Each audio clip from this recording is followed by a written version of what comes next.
Pouvez vous asseoir.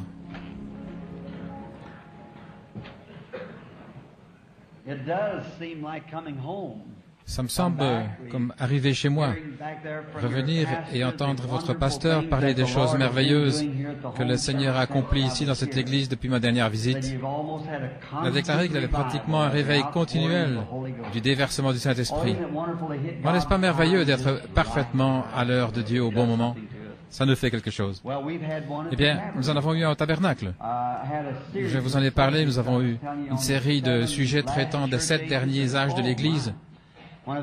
Et oh là là, lorsque j'ai terminé dimanche dernier avec le chapitre 4 de l'Apocalypse, j'avais environ 350 ou 400 personnes dans mon assemblée.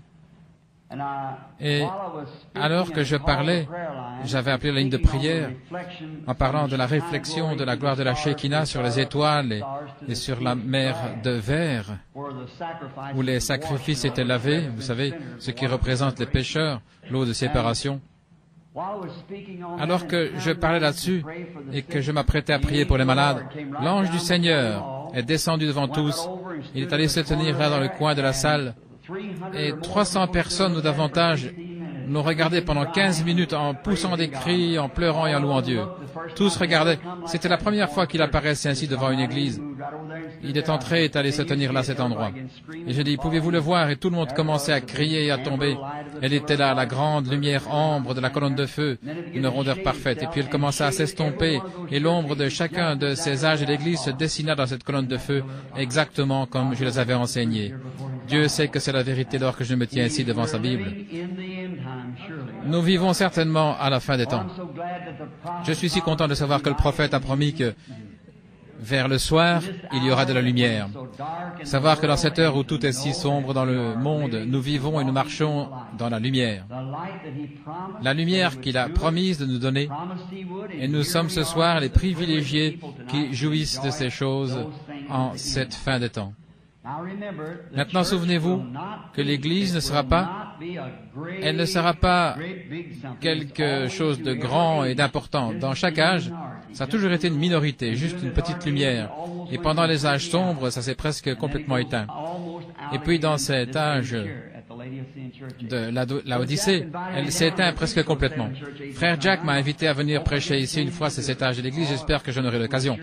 Oh, nous avons certainement apprécié chez nous de voir de quelle manière le Saint-Esprit a béni cela. Et maintenant, nous allons aller à Beaumont à partir d'ici, la côte ouest. Ensuite, nous reviendrons pour aller dans l'Ohio, et puis en Virginie, en Caroline du Nord. Et de là, nous irons à Springfield, Chicago. Ensuite, nous irons dans le nord de la Colombie-Britannique, à Fort St. John et Grande Prairie, Dawson Creek, à travers cette région. Et j'espère être de retour ici en juin, Dieu voulant. Ça fait 6 mois. Et à ce moment-là, j'espère être de retour pour partir peut-être outre-mer à ce moment-là, Dieu voulant. Maintenant, nous sommes heureux d'être ici ce soir et de voir que tellement sont venus avec des visages lumineux et des cœurs ouverts. C'est un moment merveilleux, n'est-ce pas?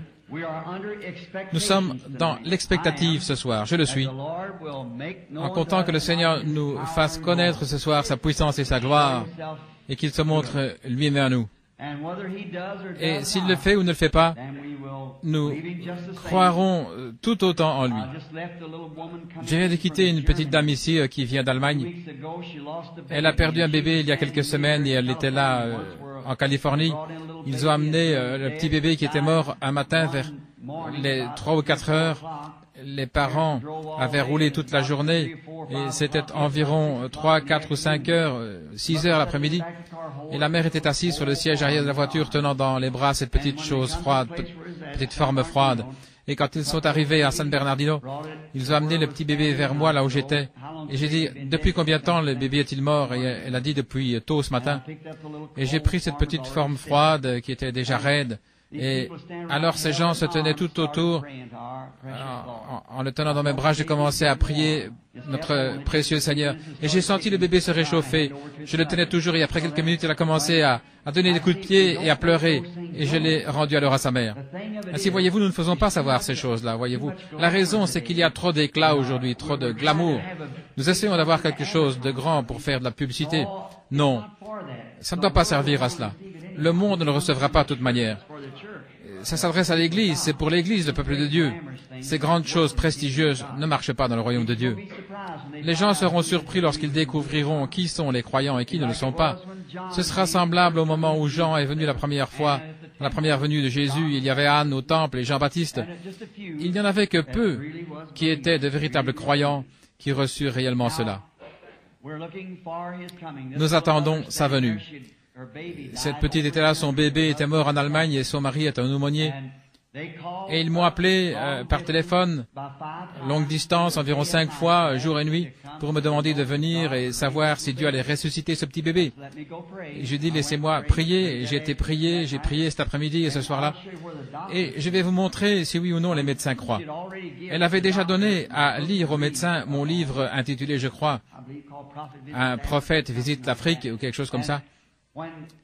Et elle a dit, Dieu va ressusciter le bébé. La petite maman disait, Dieu va ressusciter le bébé. Et le bébé était mort avant qu'il s'en rende compte, depuis 4 à 5 heures. Donc ils transmirent la nouvelle au père à la base où il se trouvait et le bébé était mort dans la nuit. Ainsi, le médecin déclarait, très bien, eh bien, voilà ce que je vais faire, je vais me glisser là et rebrancher l'oxygène.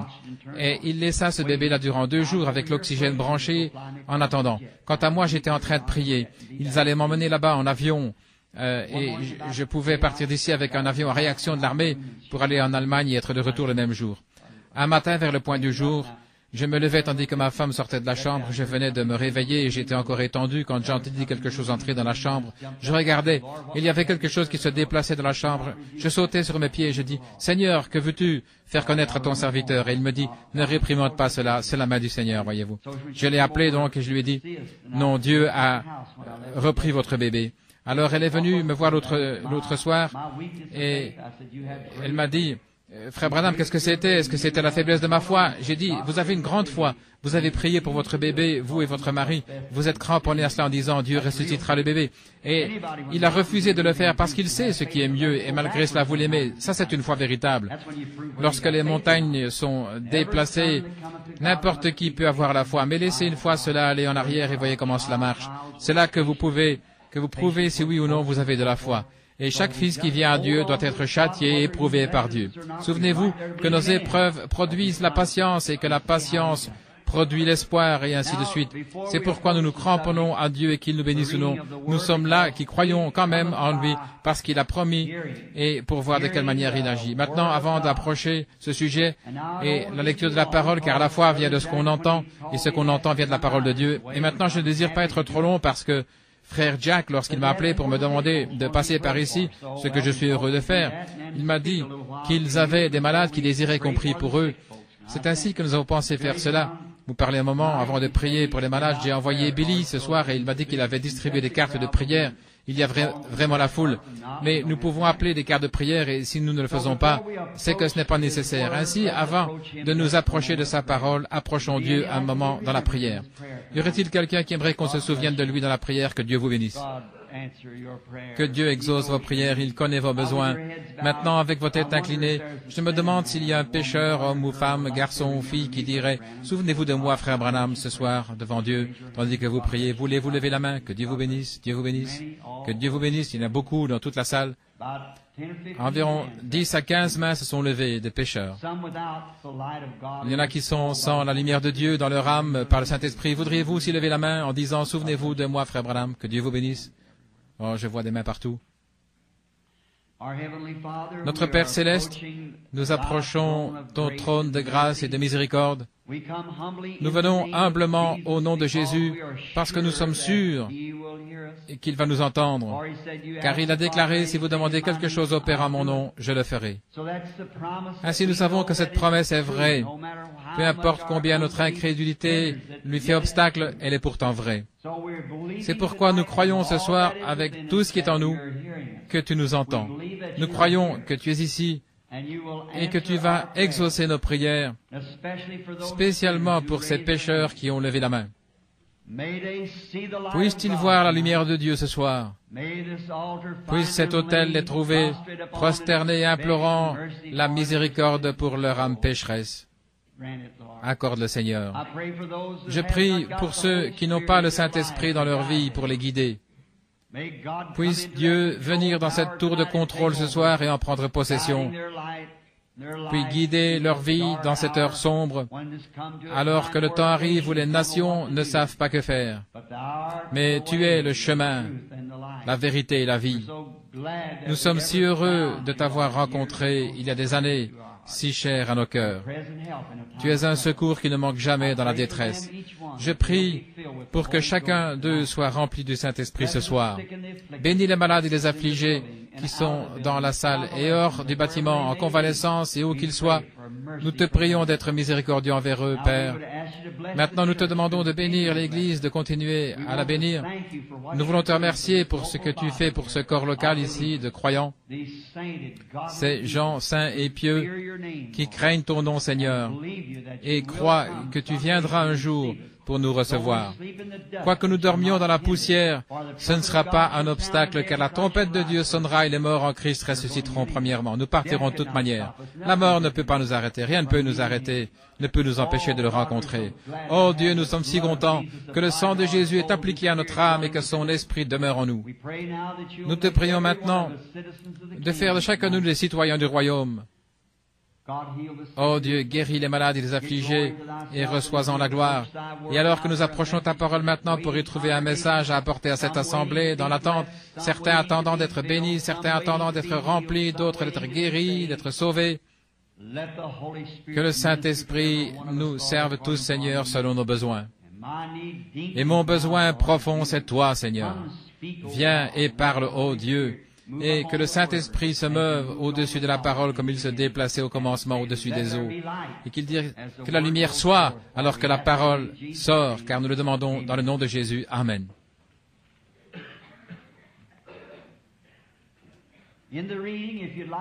Au cours de la lecture, si vous voulez relever les passages, durant cette dernière semaine, j'ai pris l'habitude de parler et d'inscrire différents passages des Écritures, et j'en ai ici environ 4 pages. Je ne sais pas comment j'arriverai à toutes les prendre.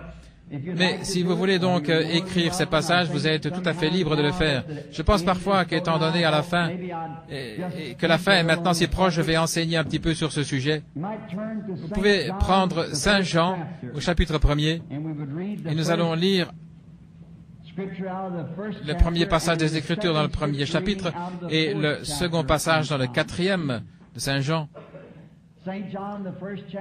Saint Jean 1, verset 43, et puis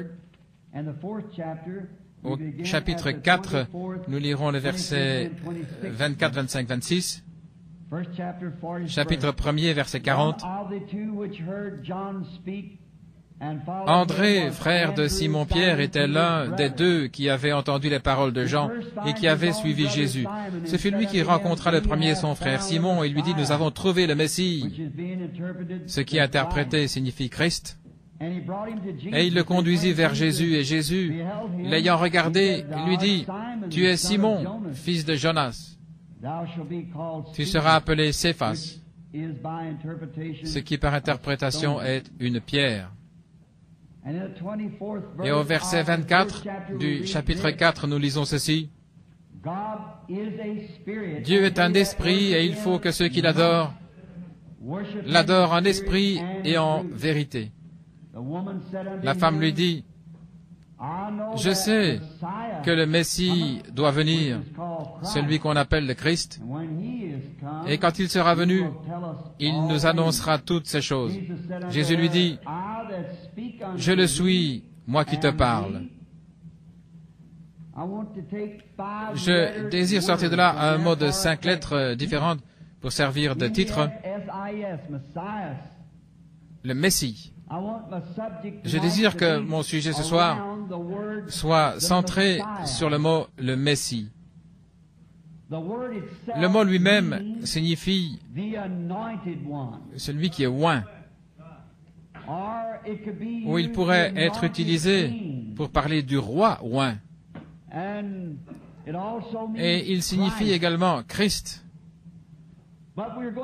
Mais nous allons l'utiliser premièrement dans le sens du roi oint. Il apparaît premièrement dans Genèse 3.15, si vous voulez écrire quelques passages des Écritures. La semence promise de la femme qui devait être celui qui est oint. À travers les Écritures, tous les prophètes parlent de celui qui devait venir, le roi oint. J'aime ce mot oint. Dieu oignant quelqu'un. Et il devait être un roi qui devait conduire Israël à la liberté vis-à-vis de toutes les nations et faire d'eux des chefs sur les nations. C'est ce que le roi oint devait faire. Je crois que Jésus de Nazareth a répondu en tout point à la description que tous les prophètes avaient donnée au Messie. Je crois que dans Ésaïe 9:6, après qu'Israël eut demandé un signe, Dieu dit, « Je leur donnerai un signe éternel. » Un signe éternel. Un signe qui serait valable pour toujours. Il dit, « Une vierge concevra. » Ce sera un signe. Et celui qui naîtra d'elle sera appelé conseiller, prince de la paix, Dieu puissant et Père éternel. Je crois que Jésus répondait à la description qui avait été faite dans chacune des promesses de Jéhovah au sujet de la venue du roi et du Messie. Peu importe quel est le nombre de ceux qui croient qu'il échoua dans son œuvre, il est néanmoins roi. Il est un roi maintenant, il est le roi des saints. L'Apocalypse le dit, toi, roi des saints, il a un royaume. N'êtes-vous pas content ce soir d'appartenir à cet empire, l'empire du oint? Non seulement cela, mais il nous a fait rois et sacrificateurs pour Dieu, des oints pour Dieu. Bien que Jésus ait rempli toutes ces qualifications, et les Juifs avaient lu ces promesses durant des années, comment fut-il possible que cela passe à côté d'eux sans qu'ils le voient? Ces théologiens, si instruits dans les Écritures, si minutieux dans les Écritures, et pourtant ils manquèrent de le reconnaître comme étant le oint. Il semble que ça n'aurait pas pu arriver. Il semble qu'ils auraient dû le reconnaître, étant si versés là-dedans. Mais Dieu les a aveuglés. Cela montre que c'était la main de Dieu. Il était trop bien connu. Ces signes de Messie prouvaient qu'il était le Messie, prouvaient qu'il était le oint. Et pour qu'eux manquent cela, ça devait être assurément la main de Dieu qui les aveugle. Sinon, ils ne l'auraient pas manqué. Et c'est la même chose aujourd'hui. Si l'évangile est caché, il est caché à ceux qui sont aveugles. Et la seule façon leur permettant de recevoir la vue, c'est de le recevoir à travers Dieu.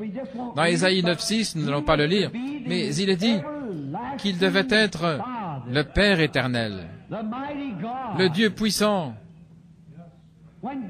Lorsque Dieu fit l'homme dans Genèse 1:26, cela montre, si vous écrivez cette écriture, c'est Genèse 1:26, cela montre qu'avant tout, Dieu a fait l'homme pour être un Dieu.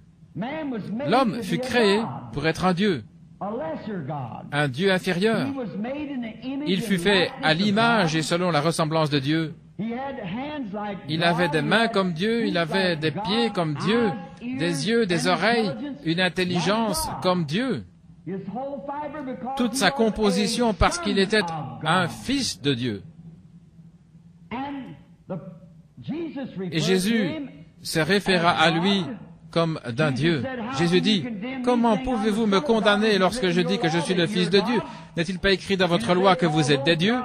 Et si elle a appelé Dieu ceux à qui la parole de Dieu est adressée, comment pouvez-vous me condamner lorsque je dis que je suis le Fils de Dieu? » Il se référait aux prophètes, les oints inférieurs. Jésus était tellement oint qu'il était plus qu'un prophète. Jésus était tellement loin qu'il était la plénitude de la divinité corporellement. Il était Dieu. Les prophètes avaient le même genre d'onction, seulement dans une moindre mesure. Et dans Genèse 1:26, lorsque Dieu fit l'homme, il fit de lui un Dieu parce qu'il lui a donné une domination.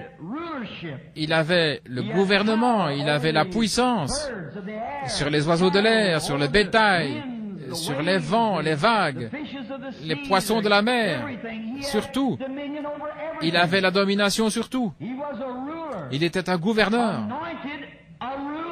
Oint comme gouverneur. Parce qu'il était selon la ressemblance et à l'image de Dieu avec un domaine terrestre. C'est pourquoi la Bible dit que la terre attend, soupire, réclame à grands cris la manifestation des fils de Dieu. Le monde attend que l'homme revienne à sa juste condition. Il est fait à l'image et selon la ressemblance de Dieu. Lorsque Dieu l'a fait, il lui a donné de son esprit une partie de sa vie, et il est à la ressemblance et à l'image de Dieu. C'est pourquoi l'homme, dans son état naturel tel que nous sommes maintenant, vous pouvez voir qu'il est bien davantage qu'un animal, comme ils essaient de nous le faire croire. Parce que l'homme, dans son état déchu, bien qu'il soit un fils de Dieu déchu, peut néanmoins s'améliorer. Il a une intelligence. Il se construit une meilleure maison, de meilleures conditions de vie.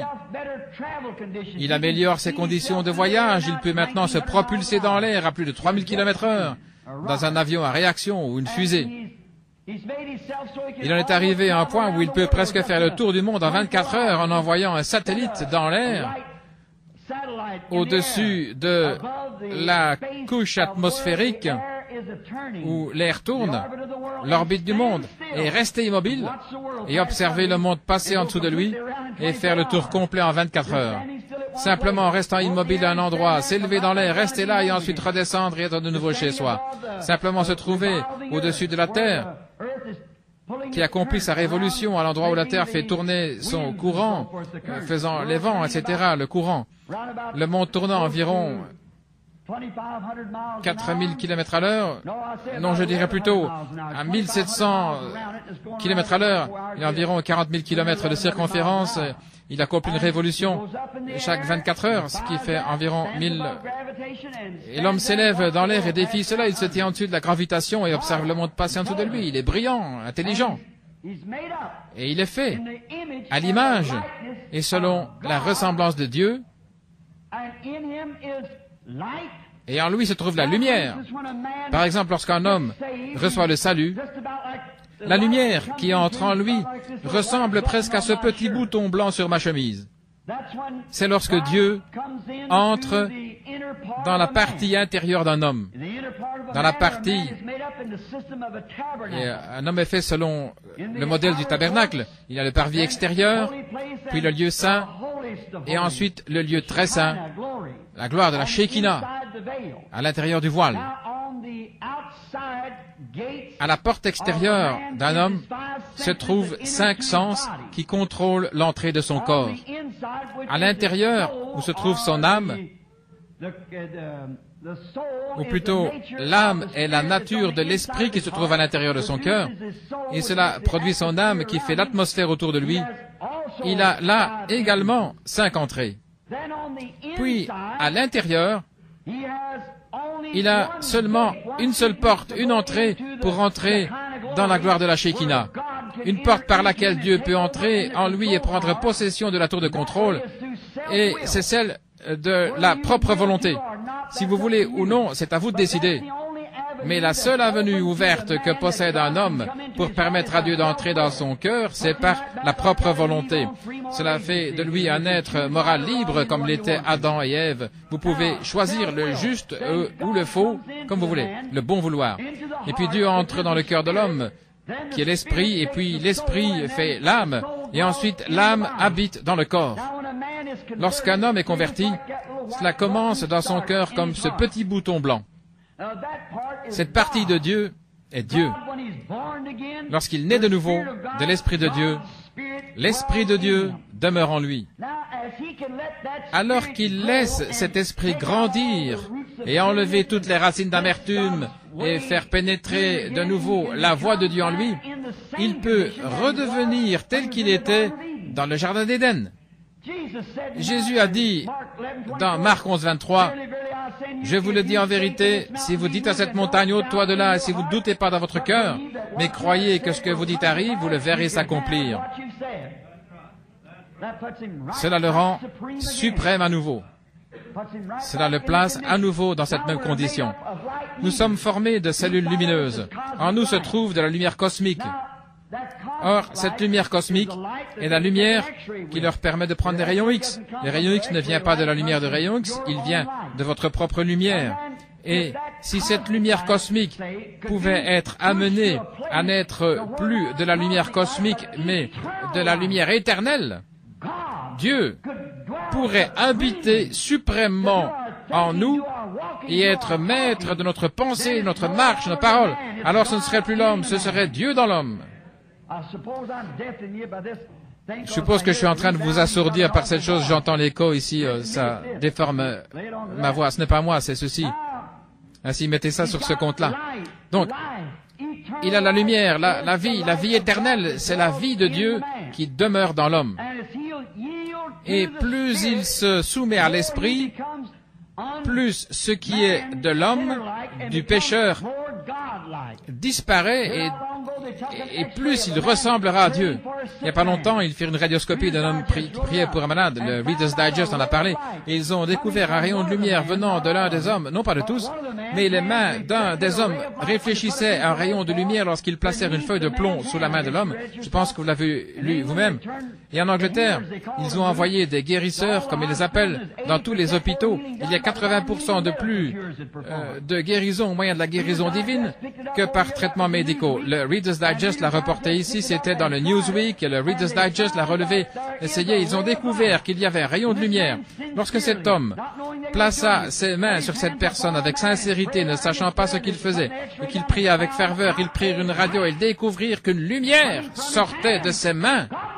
Dieu savait ce dont il parlait lorsqu'il dit « Imposez les mains aux malades, et ceux-ci seront guéris ». Il sait de quoi il parle. Oh, je désire voir l'Église en arriver au point où elle soit ce que Dieu veut, lorsque Dieu a été fait chair et qu'il est devenu le Messie.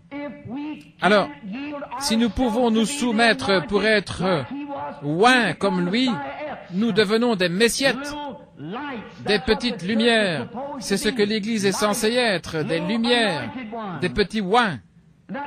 Voilà ce qu'est l'Église de Dieu. Ces lumières manifestées sont la lumière du Messie, du Christ ressuscité dans son peuple. Les oints apportant sa lumière dans tous les âges de l'Église. Parfois, elle s'est éteinte presque complètement, puis elle revient. L'oint de Dieu, l'Église messianique de Dieu, si Messie signifie le oint et le roi, alors si l'Église est ointe par l'Esprit du Messie, elle devient un Messie inférieur, mais néanmoins un Messie, parce qu'elle a sa lumière, réfléchissant sa puissance, réfléchissant sa gloire, réfléchissant sa domination. Elle est donc un Messie. Oh, comme elle le reflète dans son royaume, dans son domaine. Le problème aujourd'hui, c'est que nous avons organisé l'Église à mort et que nous avons une organisation à la place de la lumière du Messie. Nous avons des lumières Russell, des lumières de prosélytes et toutes sortes de lumières, mais nous avons besoin de la lumière du Messie. C'est ce dont l'Église a besoin aujourd'hui, c'est d'une lumière du Messie. Oh, je l'aime pour sa bonté. Maintenant, c'est vrai, Dieu a appelé des Messies. Dieu nous a appelés et nous devenons rois et sacrificateurs pour Dieu. De même que Jésus était le souverain sacrificateur de Dieu, De même, nous devenons des sacrificateurs inférieurs. La plénitude de Dieu demeurait en Jésus pour faire briller l'expression de Dieu au monde, car Dieu était en Christ réconciliant le monde avec lui-même. Et de même que Dieu était en Christ réconciliant le monde avec lui-même, ainsi Dieu vient dans son Église et oint pour lui des messiettes. Oh là là! Pouvez-vous le voir? Les mêmes choses qu'il a faites sont dans son Église, la même puissance qu'il avait dans son Église, et son Église devient son domaine. Et il est roi sur ce domaine. Et nous sommes rois et sacrificateurs, offrant des sacrifices spirituels à Dieu, le fruit de nos lèvres donnant gloire à son nom. Amen. Oh là là. Vous y voilà. Des messiettes. Des messiettes. Des petits messies. Des petits oints. Oints, depuis quoi? Depuis le principal. Oints, depuis le grand. Oh, lorsque Jésus était sur la terre, il ne pouvait pas nier qu'il était le Messie, parce qu'il faisait les signes du Messie. Les Juifs étaient aveuglés, et c'est la raison pour laquelle ils ne le virent pas. Ils ne virent pas ces signes de Messie. Et c'est le problème avec l'Église ce soir. Elle est aveuglée. Le monde au dehors. Ils ne peuvent pas voir cela, parce que le Dieu de cette terre les a rendus aveugles aux choses spirituelles. Oh, si nous pouvions seulement comprendre. Jésus est parti et a accompli les signes du Messie, et les gens l'ont blasphémé. Et s'ils ont blasphémé le grand roi oint, le Messie, à combien plus forte raison appelleront-ils les gens de sa maison, de son royaume, Béelzébul? Et ils vous appelleront encore plus mal qu'ils ne l'ont appelé, saint comédien, saint sauteur ou quelque chose comme cela. Ils ont toujours un mot méchant pour les désigner, parce que cela vient du diable.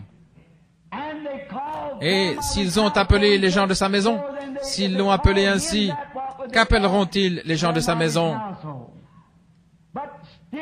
Mais pourtant, cela reste pareil. Maintenant vous dites, frère Branham, Jésus avait le signe du Messie. Comment savons-nous ce qu'était ce signe? Eh bien, la Bible dit que lorsque le Messie viendrait, il serait un prophète et qu'il montrerait les signes d'un prophète. N'importe quel docteur des Écritures sait cela. Moïse dit, l'Éternel ton Dieu te suscitera un prophète comme moi. Lorsqu'il accomplit ces signes montrant qui il était, comme ici au chapitre 4, et qu'il dit à la femme qu'elle avait eu 5 maris, elle dit, « Seigneur, je perçois que tu es prophète. Nous savons que lorsque le Messie sera venu, il nous annoncera toutes choses. » Et Jésus lui dit, « Je le suis, moi qui te parle. » Elle courut dans la ville et dit à tous, « Venez voir un homme qui m'a dit, tout ce que j'ai fait, ne serait-ce pas le Messie ?» Jésus a dit lui-même, « Si je ne fais pas les œuvres de mon Père, alors ne me croyez pas. Si je prétends avoir l'onction et que je ne fais pas les œuvres de Dieu parce que je suis oint par lui, avec lui, ce n'est pas moi qui fais les œuvres, c'est le Père qui demeure en moi qui fait les œuvres. Et si je ne fais pas ces œuvres, alors ne me croyez pas. Mais si je les fais, croyez à ces œuvres. » Or c'était pour un Messie, pour un Messiette, l'Église. Voilà, ça vient. Êtes-vous prêts? Saint Jean 14, 12, Jésus a dit, celui qui croit en moi, les œuvres que j'ai faites, vous les ferez aussi. Un Messiette. C'est juste. Des Messiettes. La représentation du Messie. Encore sur la terre. Marc 16 dit, allez par tout le monde et prêchez l'Évangile. Ces signes suivront les Messiettes. Celui qui croira et sera baptisé sera sauvé, mais celui qui ne croira pas sera condamné. Et ces signes suivront ceux qui auront cru. Jusqu'où? Par tout le monde. À qui? À toute la création. Oh, je suis si content. Comment allez-vous retrancher cela? En disant que c'était seulement pour les disciples. Pour les disciples, il dit par tout le monde et à toute la création. Ces signes suivront ceux qui auront cru. Je me demande comment les gens qui ne croient pas aux signes miracles qui suivent les croyants pourraient lire l'histoire de l'Église puis penser que cela se termine avec les apôtres. Les âges de l'Église, j'ai lu les pères de Nicée, le concile de Nicée, tous les anciens écrivains auxquels je puisse penser. J'ai lu les 2 Babylones de Hislop et beaucoup d'autres livres anciens. Et jusqu'au temps de l'Église catholique primitive, pendant les premiers 600 ans après Christ, il y eut Irénée, Saint Martin, Colomba et tous ces hommes pieux qui prêchèrent le baptême au nom de Jésus-Christ. Ils prêchaient le baptême, la rémission des péchés. Ils prêchaient le parler en langue. Ils ressuscitaient les morts, guérissaient les malades, et des signes et miracles les suivaient. Ils les suivirent jusqu'aux âges sombres et à travers les âges sombres. Pendant tout le temps, une minorité qui gardait cette lumière de l'Évangile allumée. Qui était-ce? Des messiètes. Ceux qui gardaient la représentation du royaume du Messie. Jésus n'a jamais failli. Il fit exactement ce qu'il était censé faire, sa commission. Et il est venu établir un royaume et il l'a fait. Le royaume de Dieu entre dans le cœur par la puissance du Saint-Esprit. L'Esprit de Dieu vient sur une église ointe pour accomplir les mêmes signes et miracles que lui et prouver ainsi que le Messie est roi de son royaume. Amen. Oh, j'ai envie de crier un petit peu moi-même maintenant. Oh, quand il y a tellement de gens avec une carte tendue, venez vous joindre à nous, venez vous joindre à ceci, cela, nous avons la plus grande, nous avons ceci, nous avons la plus. Quelle différence cela fait-il?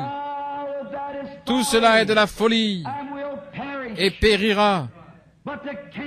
Mais le royaume de Dieu est établi dans le cœur et l'âme d'un homme par la révélation de Jésus-Christ. Et il dit, sur ce roc, je bâtirai mon église et les portes de l'enfer ne prévaudront pas. Sur cette révélation. Et pour avoir une révélation, vous devenez un croyant. Et vous croyez que ces signes suivront ceux qui auront cru. Voyez-vous ce qu'est le Messie? Le Messie est le royaume de Dieu. Les oints, ceux qui sont oints du même esprit que lui. Quelqu'un lui a dit un jour, « Mes fils seront-ils assis à ta droite et à ta gauche ?» Et il répondit, « Pouvez-vous boire la coupe que je dois boire et être baptisé du baptême dont moi je suis baptisé ?» Et elle a dit oui, et il a dit, « Vous le pourrez, mais pour ce qui est d'être assis à ma droite ou à ma gauche dans le royaume, ça ne dépend pas de moi. » Donc il a montré que nous pouvions boire la même coupe de persécution et être appelé Belzébul ou autre chose, et être encore baptisé du même esprit que lui. Dont il fut appelé le Messie, ce qu'il était, parce qu'il était oint par ce Saint-Esprit. N'importe quelle église qui est ointe du même Saint-Esprit est une messiette, un Dieu plus petit. Et un jour, lorsque ce corps sera ressuscité, j'espère qu'avant ce moment-là, Dieu pourra trouver des gens qui manifesteront sa puissance dans toute l'ampleur attendue.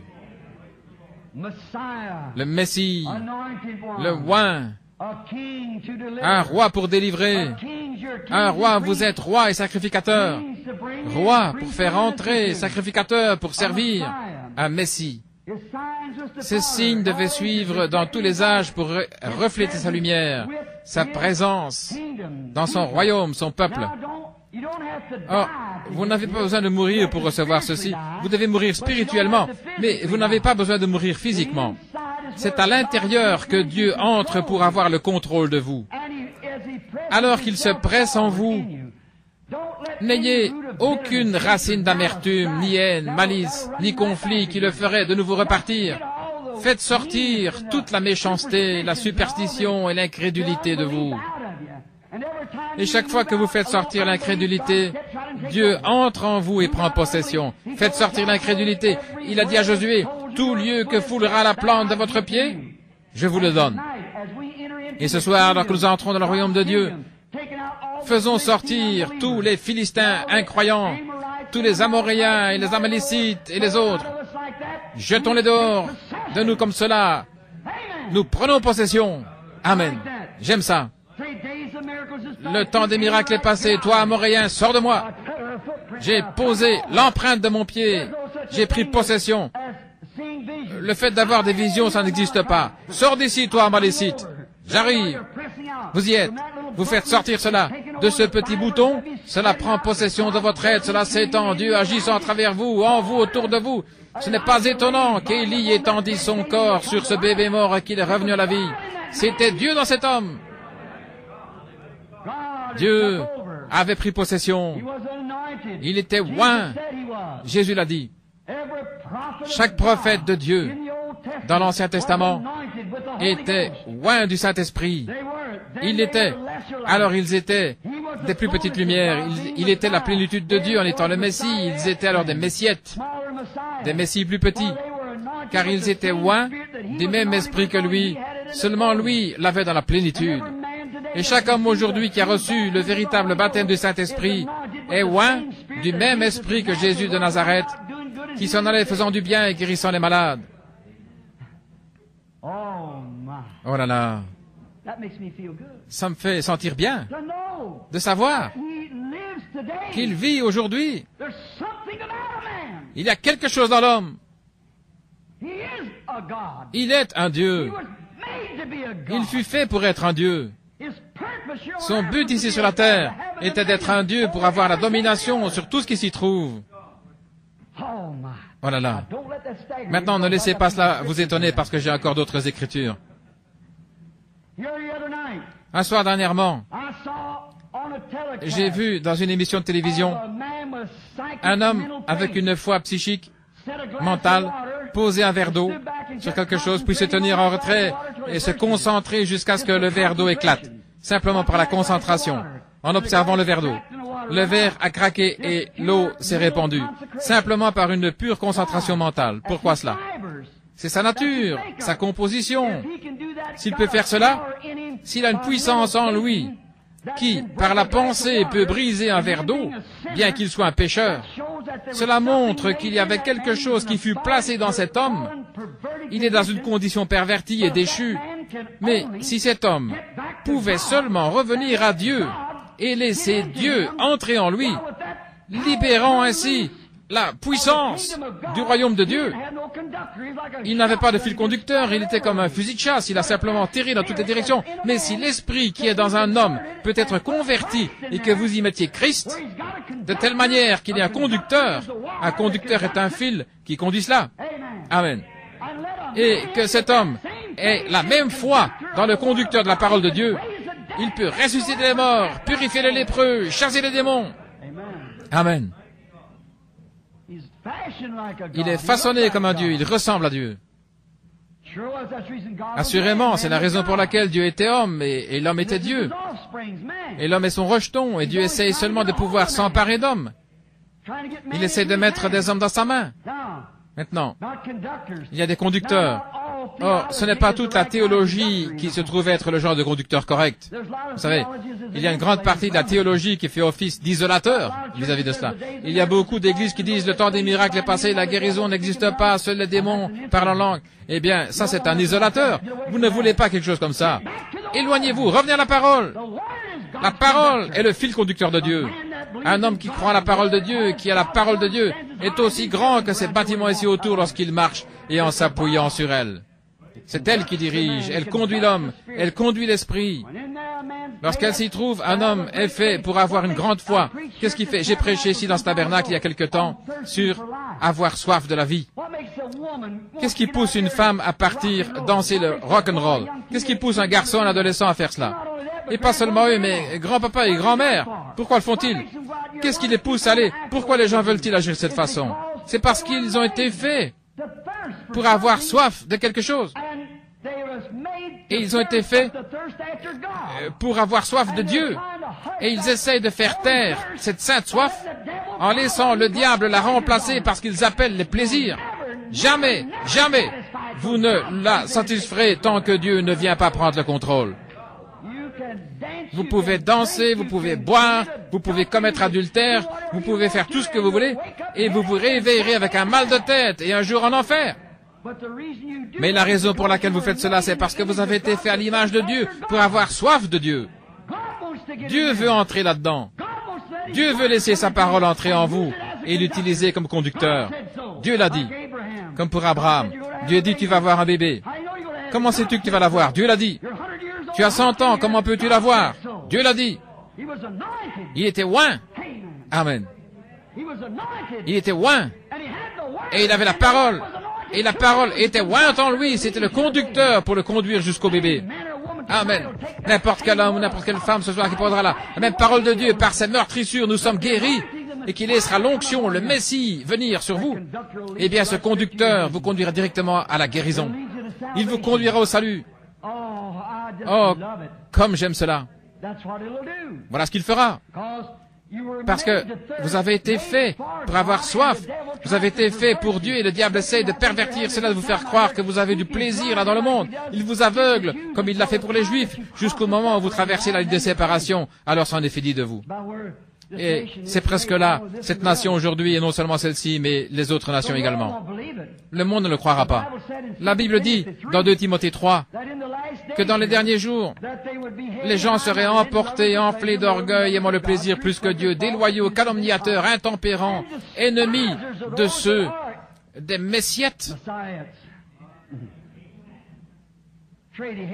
emportés, enflés d'orgueil, aimant le plaisir plus que Dieu, ayant l'apparence de la piété. Ne recherchez jamais ce type élevé d'évangélisme pour faire quelque chose. Ce n'est pas la façon d'agir de Dieu. Il est venu chez les siens, et les siens ne l'ont pas reçu. Voyez. Il était petit. Il a vécu en Palestine toute sa vie. Je dirais que 80% des gens ne surent jamais qu'il était là. Mais il était envoyé à l'église. Il était envoyé aux gens qu'il allait recevoir. Il connaissait les siens, et les siens le connaissaient. Mes brebis connaissent ma voix. Ne laissez pas passer cela au-dessus de vous, Shreveport, je vous en prie, gardez-le. Mes brebis connaissent ma voix par ma parole, et si elle est enseignée, mais ne déclare pas les mêmes choses que j'ai faites, alors c'est le mauvais conducteur. Nous savons cela. Et maintenant, nous pouvons dire que dans un homme, l'homme, qu'est-ce qu'il est? Il a une main comme Dieu. Il a des yeux comme Dieu. Il a des oreilles comme Dieu. Il a un corps comme Dieu. Il fut formé à l'image de Dieu. Il reçut la terre et un empire, une domination. Il fut Dieu sur la terre. Pour gouverner la terre, un Dieu inférieur. Dieu gouverne l'univers, tout ce qu'il y a. Mais l'homme reçut la terre pour gouverner la terre. Il était un messiette. Tout ce qu'il est ce soir, s'il retourne à Dieu, il est un messiette, un petit messie. Si messie signifie oint, et que vous êtes oint, alors qu'est-ce que vous êtes? Exactement, un messiette. Nous l'appelons ainsi, voyez-vous, jusqu'à ce que nous soyons arrivés un peu plus loin dans les Écritures. Très bien. Avez-vous déjà pensé à ceci? Laissez-moi simplement vous demander quelque chose. Regardez-moi. Voici ma main. C'est mon doigt. Voici mon oreille. Voici mon nez. Mais qui suis-je, moi? Ceci n'est pas moi. C'est quelque chose qui m'appartient. Oui? C'est ma main. Mais qui suis-je qui possède cette main? Oui. Ceci n'est qu'une maison dans laquelle je vis. Il doit y avoir quelque chose là-dedans qui soit moi. Moi doit être quelque part. Parce que ceci m'appartient. Vous le voyez? Moi, c'est quelqu'un. Parce que je possède quelque chose. J'ai une main, elle est à moi. Eh bien, qui suis-je à qui cela appartient? C'est votre esprit. Eh bien, ça dépend de quelle sorte d'esprit il s'agit. Vous êtes l'esclave de celui à qui vous livrez vos membres. Et maintenant, si vous pouvez briser un verre d'eau, parce que vous avez une télépathie, une conception mentale et une certaine puissance que vous pouvez manifester en étant un être humain, une puissance mentale qui est invisible et inconnue seulement à travers ce cycle, si vous pouvez faire éclater un verre d'eau avec ce genre d'esprit qui est un esprit humain perverti et réprouvé, parce que vous avez été fait à l'image de Dieu, que pouvez-vous faire lorsque vous laissez le Dieu qui vous a formé venir en vous et prendre le contrôle de vous? Amen. Vous pouvez faire que chaque promesse de Dieu s'accomplisse. Oui, monsieur. Chaque promesse que Dieu a faite s'accomplira. Très bien. Le don de Dieu, c'est sa parole. Dieu a promis, il a fait un don, envoyé un don, Vous les prenez, puis avec sa parole, voilà votre conducteur. Avec un don de Dieu, si Dieu vous a donné le don du Saint-Esprit, croyez-vous? Eh bien, la parole de Dieu est le conducteur permettant d'utiliser cette puissance. Tout ce que le Saint-Esprit vous a promis, c'est ce que vous pouvez faire. Vous voyez, c'est la chose qui libère la parole. La parole sort et le Saint-Esprit la suit. Partout où la parole est prêchée, vous voyez votre pasteur la prêcher, puis tout à coup, whoosh, le Saint-Esprit passe dans la salle. Voyez-vous, c'est vrai, c'est le conducteur de la parole. Ou la parole est le conducteur de l'Esprit. Parce que lorsque la parole est prêchée, l'Esprit la suit. Où qu'elle aille, l'Esprit suit la parole. Oh, j'aime ça. J'aime un sain enseignement biblique et la Bible, le Saint-Esprit venant confirmer l'enseignement biblique. Si le Saint-Esprit ne le confirme pas, c'est que vous avez croisé vos fils, vous avez une mise à la terre quelque part. Oui, monsieur.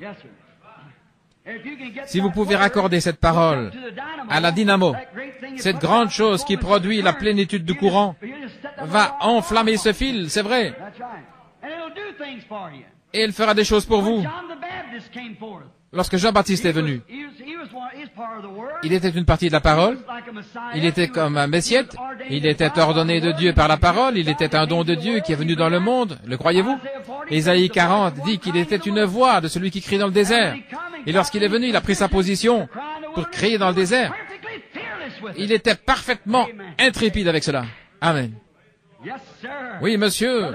Maintenant, frère, regardez comme il était grand. Lorsque Dieu parlait de la venue de Jean, il a dit que toutes les montagnes sautèrent comme des béliers, que les feuilles battaient des mains, que les montagnes et les collines furent abaissées, et que les vallées furent exaucées.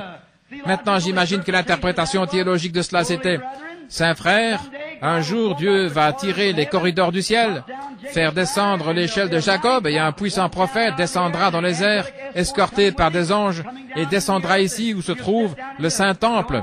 Et si Caïphe est le souverain sacrificateur, il lui dira, votre honneur, je suis descendu. Oh là là, qu'est-il arrivé? Quand il est venu, c'était un homme au visage hirsute qui sortait du désert, un morceau de peau de mouton autour de lui, et ne prenant probablement un bain que tous les 3 mois, il se tenait là avec de la boue jusqu'aux genoux en disant, repentez-vous car le royaume des cieux est proche. C'est à ce moment-là que les feuilles battaient des mains. C'est à ce moment-là que les montagnes et les collines furent abaissées et que les vallées furent exaucées. Ce que l'homme appelle grand, Dieu l'appelle folie. Je me demande si Dieu n'appelle pas une partie de notre grand évangélisme aujourd'hui de la folie. Lorsqu'on essaie de couvrir de fleurs de grands personnages au collet monté et tout le reste, je me demande simplement ce que Dieu en pense. Cet évangile ne va pas secouer le monde. Il n'est pas censé secouer le monde, mais c'est l'Église qu'il est censé secouer. Il secoue l'Église. Actuellement, durant ces dernières années, l'Église a été secouée comme jamais auparavant et le monde n'en sait rien. Il n'était pas censé secouer ces vieilles carcasses mortes là-bas, dans le monde. Ils sont 2 fois morts, déracinés. Comment pouvez-vous le faire? Oh, j'appartiens à tel et tel. Eh bien, allez-y, appartenez à cela. Voyez-vous, vous ne pouvez pas les secouer. Eh bien, ma grand-mère a fait telle et telle chose. Peu importe ce que votre grand-mère a fait. Mais qu'est-ce que Dieu fait maintenant? Voici la lumière, marchez-y. Si grand-mère a vécu en son temps, c'était en ordre. Mais vous ne pouvez pas vivre dans sa lumière. Dans ce cas, pourquoi ne portez-vous pas ces vêtements? Peut-être que c'était un peu trop fort. Non, vous voulez prendre son église, mais vous ne voulez pas porter ses vêtements.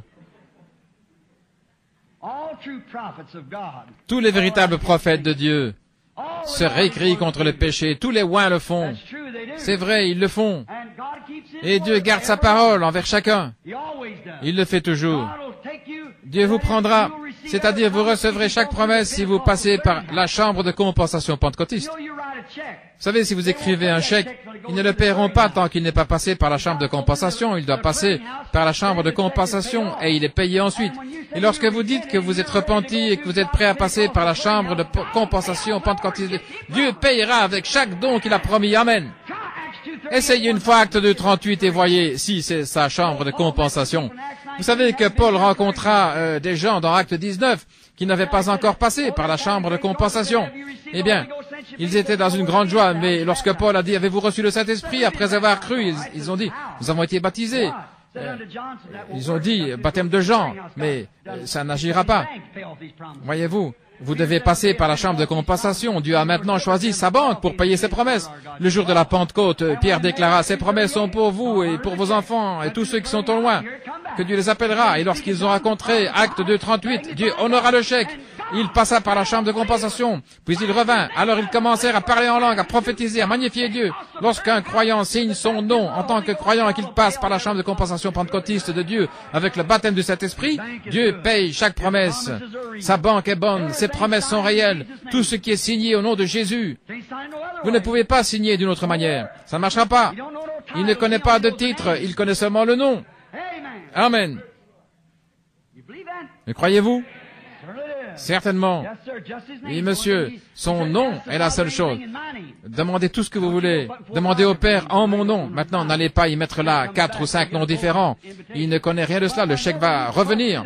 Vous aurez un faux, une imitation, mais chaque fois que vous passez par la chambre de compensation, que Dieu vous y laisse passer, vous recevrez ce que vous avez demandé. Si vous demeurez en moi et que mes paroles demeurent en vous, demandez ce que vous voudrez. Jean 15. Et cela vous sera accordé. C'est vrai. Alors vous avez l'onction. Vous êtes des messiettes. Des messiettes, des petits messies. Le même don qui était sur lui, il obéit à la parole et lorsqu'il vint pour accomplir la parole, alors Dieu, il était le Messie, il était Jésus lorsqu'il vint au monde, mais quand le Saint-Esprit est descendu sur lui après son baptême, il fut oint avec Dieu. Dieu était en lui parce qu'il venait pour accomplir la parole. Lorsque vous venez à cet hôtel, venez ici pour accomplir la parole de Dieu. Venez sur l'invitation que vous avez reçue disant que celui qui veut vienne. Ne venez pas en disant, eh bien, Seigneur, si tu me guéris de ce mal d'estomac, je crois que je te servirai. Ne venez pas ainsi. Venez lui dire, en disant que vous êtes une racaille, que vous ne valez rien, que vous désirez être rempli du Saint-Esprit et que vous ne valez rien du tout. Vous ne méritez rien, vous méritez de mourir et d'aller en enfer. Mais parce qu'il vous a invité à venir, dites, Seigneur, je viens. Je n'apporte rien dans mes bras, je n'apporte rien, je m'accroche simplement à ta croix. Vous y êtes. Il va honorer cela alors. Il y a un bassin plein d'eau à l'étage là. Et voyez s'il ne prend pas soin de sa parole. Il le fait toujours lorsque ça passe par sa chambre de compensation. Lorsqu'un homme dit qu'il croit Jésus et qu'il accepte comme son sauveur personnel, Dieu lui donne un chèque. Et tout ce qu'il va demander au bas du chèque, il vous suffit de signer le nom de Jésus. N'en mettez pas un autre parce que ça ne marchera pas. Voyez, vous devez passer par la véritable chambre de compensation pentecôtiste. Et quand c'est le cas, votre chèque est reconnu et les promesses de Dieu sont toujours payées. Chacun de ces messiettes reçoit la contre-valeur en retour. Nous vivons dans les derniers jours, depuis le dernier âge, l'âge de la Odyssée. C'est un des âges les plus sombres depuis les âges sombres. C'est actuellement un âge plus hypocrite qu'alors. Il n'avait pas de lumière du tout, mais le crépuscule est une heure trompeuse. Chacun sait qu'en voyage, vous avez intérêt à ralentir un petit peu lorsque vient le crépuscule, n'est-ce pas vrai? Nous devons avoir un messager dans le crépuscule, le saviez-vous? Dieu l'a promis dans l'âge de la Odyssée. L'autre jour, dans la montagne, je lisais dans les Écritures. Le Saint-Esprit me dit d'aller vers un certain arbre, puis rester là car il voulait me parler. Je suis resté là une demi-heure sans qu'il me dise rien. Je me suis étendu sous ce chêne et j'ai dit, Seigneur, tu m'as parlé environ 1,5 kilomètre, disant de venir sur la montagne ici dans cette vallée, comme je l'appelle, et que tu me parlerais. Alors, il m'a montré Malachie, chapitre 4.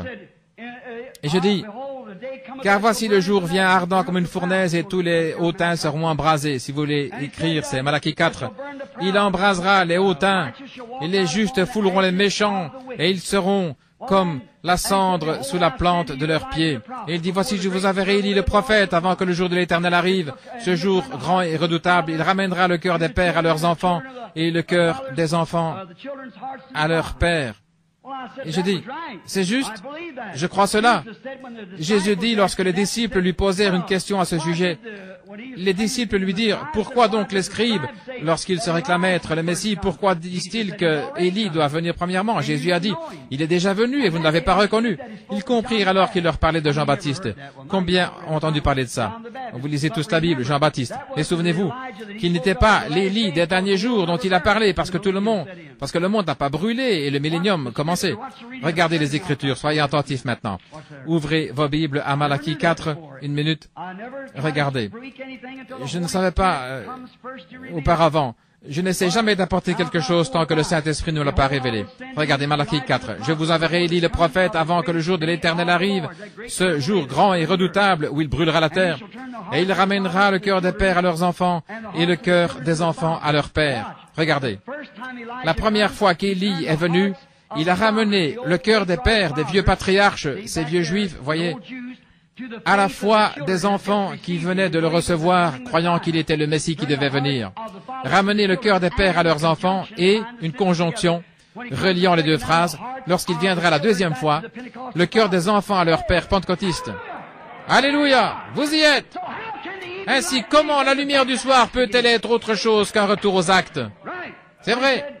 Et il a dit que cela arriverait avant que la terre soit brûlée comme dans une fournaise et que les justes marchent sur les cendres des méchants.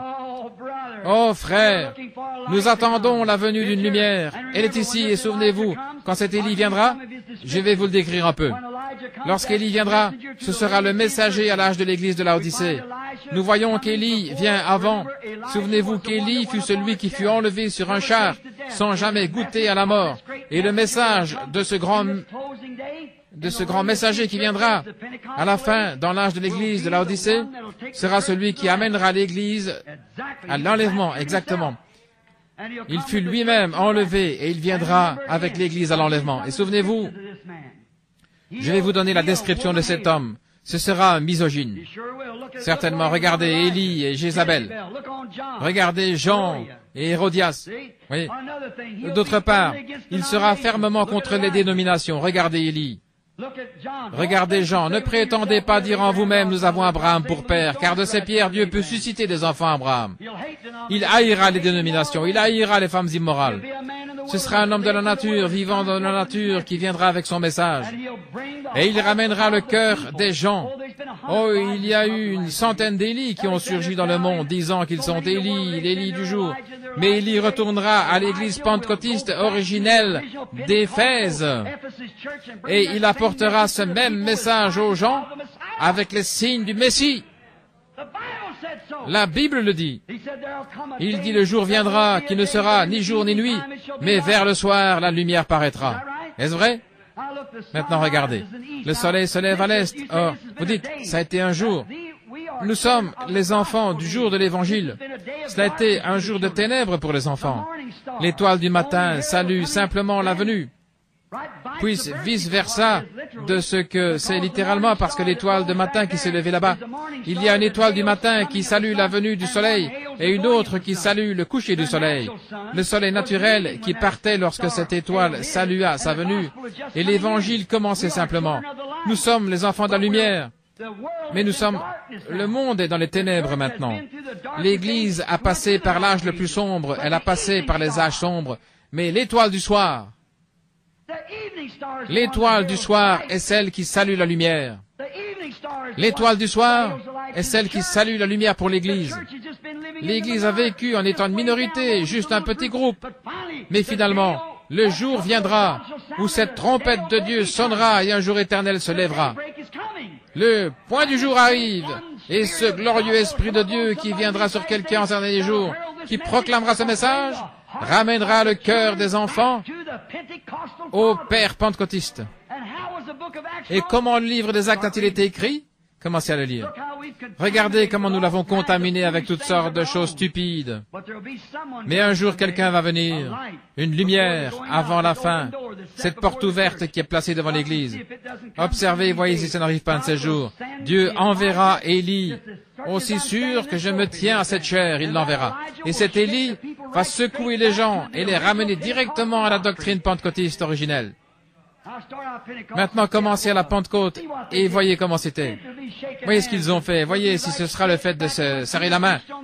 Ce sera un retour au commencement. Lorsque Pierre a prêché là le jour de la Pentecôte et qu'ils furent tous remplis du Saint-Esprit et parlaient en d'autres langues, cet homme disait, « Que ferons-nous » Pierre dit, « Repentez-vous et que chacun soit baptisé au nom de Jésus-Christ pour la rémission de vos péchés. Vous recevrez le don du Saint-Esprit. Car la promesse est pour vous, vos enfants et tous ceux qui sont au loin, aussi grand nombre que le Seigneur notre Dieu les appellera. » C'était la lumière pentecôtiste originelle. C'est l'étoile du matin et l'étoile du soir doit refléter la même lumière. Il sera une voix qui crie dans le désert pour annoncer la venue du Messie. Il montrera également les signes du Messie qui doit venir. Il sera un prophète de Dieu, un grand homme. Et quand il viendra, observez ce qu'il fera. La Bible dit qu'il fera ceci. De même, avant la venue de ce jour, le temps doit venir dans l'Église pour accomplir ce que Jésus a dit. Ce qui arriva du temps de Sodome arrivera de même à l'avènement du Fils de l'homme. Le monde est dans une condition sodomite. Nous le savons tous. N'est-ce pas vrai, Église? Le monde est dans une condition sodomite. Maintenant, regardez. Quel genre de message Sodome a-t-elle reçu? Ils eurent un Billy Graham moderne qui est allé là et a prêché aux intellectuels. Juste quelques-uns sortirent. Ils étaient dans la disgrâce et ils ont amené le déshonneur. La femme s'est transformée en une colonne de sel pour avoir regardé en arrière. Maintenant, regardez. Un ange s'est tenu à l'écart avec Abraham. L'ange qui est resté avec Abraham, ne sachant pas qui il était, soi-disant, après qu'il lui ait dit, « Abraham, où est ta femme Sarah ?» Et il répondit, « Elle est dans la tente derrière toi. » La Bible dit qu'elle était dans la tente derrière l'ange. Celui-ci lui dit, « Je reviendrai vers toi au temps de la vie. Je t'ai promis ce bébé et je vais faire en sorte que tu le reçoives. » Et Sarah rit en elle-même. À ce moment-là, l'ange de l'Éternel dit, « Pourquoi Sarah a-t-elle ri ?» Or, il a dit que cela arriverait avant la venue du Seigneur. Ce qui arriva du temps de Sodome arrivera de même à la venue du Seigneur. Est-ce que vous le voyez, les amis? Ça va se refléter la même lumière que l'étoile du matin. Et que va-t-il faire? Ramener les enfants à la foi des pères. Les pères de la Pentecôte. Paul, Silas, Jean, Marc, Irénée, Saint Martin, Colomba, tous ces grands martyrs qui ont prêché cet évangile et lui sont restés attachés, ils furent tout à fait fidèles à cela. Et lorsque le groupe des érudits commença à vouloir une organisation, ils furent expulsés. Remarquez les œuvres des Nicolaïtes, puis ce fut des œuvres dans un âge de l'Église. Il devint une doctrine, savez-vous ce que c'est? Nico, ça veut dire conquérir, vaincre qui? Les laïcs. Lorsque toute la sainteté est attribuée à un homme, à un seul homme, il devient le seul qui est saint. Et l'Église peut vivre n'importe quelle façon, c'est à lui qu'ils vont ensuite se confesser. Le Saint-Esprit est pour quiconque veut, qu'il soit laïque ou pas. Ce n'est pas la volonté de Dieu qu'il y ait un homme saint. C'est le Saint-Esprit parmi des gens qui sont nés de nouveau, montrant des signes et des miracles. Cette même Église, cette étoile du soir, reflétera la même lumière que l'étoile du matin. Mais regardez, lorsque ça arrivera, il dit qu'il y aura une époque qui ne sera ni nuit, ni jour, que vous pourrez à peine différencier. Ce sera un jour sombre, comme nous avons dans notre pays, quand il pleut. Mais au soir, il y aura de la lumière. La lumière du soir viendra. Eh bien, la lumière du soir, le soleil, le soir est le même soleil qui se lève le matin. La lumière du soir reflète la même lumière que le soleil le matin. C'est simplement le coucher du soleil et le lever du soleil. Vous le voyez? Maintenant, nous sommes dans le temps du soir. Oh, grâce soit rendue à Dieu pour la lumière du soir, qui reflète sa promesse et l'accomplit. Maintenant, le monde est dans une condition sodomite. Oh, j'ai inscrit le mot aiglon. J'ai prêché une fois là-dessus. La lumière du matin, l'étoile du matin, le même message. Cela fait maintenant longtemps que c'est le soir. C'est un moment sombre, c'est un moment dangereux. Souvenez-vous que le crépuscule est le moment le plus dangereux pour voyager. Vous devez faire attention. Et c'est aujourd'hui le jour le plus dangereux de notre vie. La Bible dit dans Matthieu 24 que dans les derniers jours, cela séduirait les élus même, si c'était possible. J'ai entendu dernièrement Billy Graham dire dans un message, les élus sont déjà séduits. Oh non, non. Les élus ne seront pas séduits. Non, non. Ils ne seront pas. Non. Les membres de l'Église, oui, mais pas les élus. Ils furent choisis dès avant la fondation du monde. Ils ne peuvent pas être séduits. C'est impossible, dit Hébreux 8. Ils ne seront pas séduits. Mais ce temps du soir est un temps dangereux pour l'Église. Parce que regardez, ils iront à l'église et seront presque exactement comme les croyants pentecôtistes. Ils pousseront des cris, danseront, parleront en langue et tout le reste, si proche que cela séduirait les élus même si c'était possible. Mais souvenez-vous, la seule façon vous permettant de savoir que vous êtes dans le vrai, c'est de suivre le conducteur. La parole, elle apporte l'absolue vérité, voyez. Restez avec le conducteur. Soyez simplement remplis. Oui, monsieur. Maintenant, nous voyons que cette église de Laodicée, l'âge de l'église dans lequel nous sommes maintenant, si vous voulez le lire dans Apocalypse 3, nous voyons ce qui s'est passé quand ce message est censé être apporté. L'église était tellement mondaine et organisée au point qu'elle en a chassé son Dieu. Le passage de l'écriture le plus pathétique que j'ai jamais vu, c'est Apocalypse 3, lorsque dans l'âge de l'église de Laodicée, Jésus se trouve à l'extérieur de sa propre église, frappant pour essayer d'entrer à nouveau. Lors de la première église, il marchait parmi les 7 chandeliers d'or, les âges de l'église. Mais dans celui de Laodicée, il est à l'extérieur, essayant de rentrer dans sa propre église. Cela montre ce que cet âge lui a fait. Ils se sont organisés au point de le faire sortir. En s'organisant, ils ont mis dehors sa doctrine et sa Bible.